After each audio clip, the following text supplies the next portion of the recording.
So this is my 2001 Mazda Miata SE, and today I'm going to be showing you guys how to override your safety clutch starter interlock switch. For any manual car, to start it you have to push in the clutch and turn the key to start it. That's a safety feature so that you can't start the car accidentally with it in gear just by turning the key. See, if I go to turn the key while it's in gear, it's not going to start. That's a safety concern, obviously, so you don't start it in gear, or your friend doesn't start your car in gear and put it into a wall. Now, why would you want to override the clutch switch? The simple reason, this is highly debated on the forums and such, but it's that when you push in the clutch, it puts extra strain on the thrust bearings for the crankshaft. I think they're the thrust bearings, which causes them to wear, because when the crankshaft turns before the engine's pumping oil through them, then you've got metal on metal grinding there, and that's what you don't want. So if you could start the car without having to push in the clutch, it would supposedly save some wear and tear on your thrust bearings. So using some pliers to pull these little spades out of their plastic connectors, I cut the crap out of my finger. So be careful, I guess the edges of those things are very sharp. So the supplies you'll need for this are going to be 2 spade connectors, a push button switch, and a set of some wire. You could do without the push button switch if you just want to jumper the connector there. Basically how this is going to work is you're going to unplug the clutch starter switch, and you're going to jumper the 2 connections from there. So instead of it going to the clutch switch and then going back, you're just going to put a little piece of wire in there. I'll include a picture right here. Alright, but you can also include you use spade connectors for that, but you can also include a momentary push button switch in there, so that you still have so you can't start the car in gear without pushing that button, but instead of pushing that button with the clutch pedal, you get to push it with your finger instead. That's what I'm going to do, just so that I don't accidentally put my car into the wall. So I'm sitting on the ground, and I'm going to try and show you guys the switch I think is the right one. I just unplugged. Yeah, which plugs into that on the back wall there. And I think, see those 2 spades? I think that's what we're trying to replicate with the 2 spades. I think we just have to jumper this.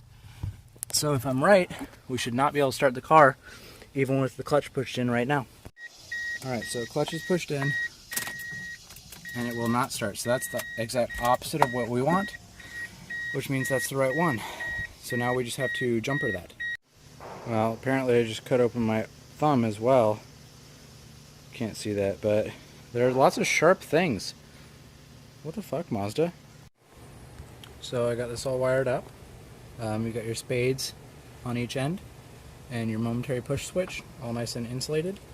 And I'm going to go ahead and I'm going to drill a hole where I want to mount this, and mount it up in the car, and then we should be able to just plug these in and the car should start only when that button's pushed. So it's hard to see the where the spade should go because the connector faces up, but I think I got them in the right spot. So we're going to test that. Keys in the ignition.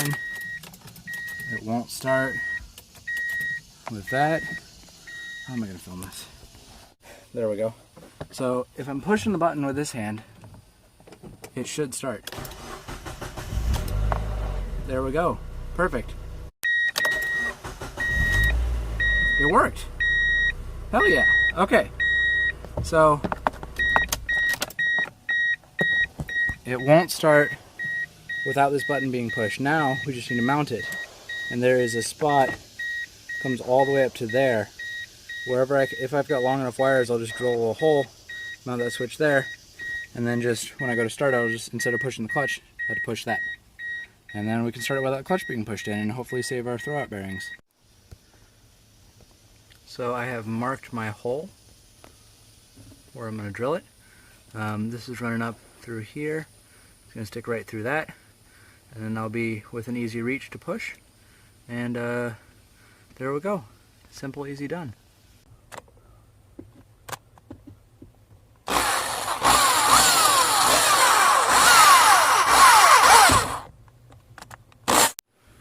So there it is mounted. And I hope I didn't bend any of the wiring up too much. But I guess I'll just zip tie that out of the way. Make sure it's not in the way of that clutch pedal at all. And then we should be good to go. Alright, so this should be all done. And it should work.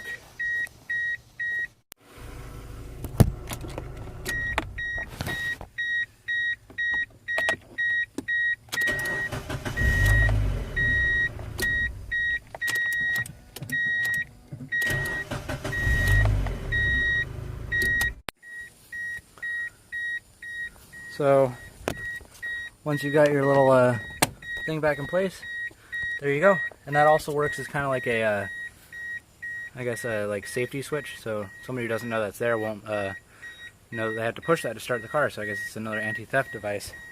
That probably cost me, let's see, the switch cost me like 50 cents.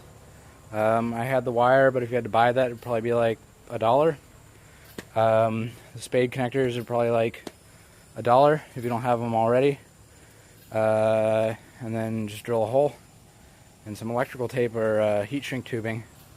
And probably took me, what, like 30 minutes to figure this out, film it, and get it all together. And I even used the wrong size wire the first time. So I went ahead and replaced it with some bigger wire. There you go. So now you no longer have to push the clutch to start the car.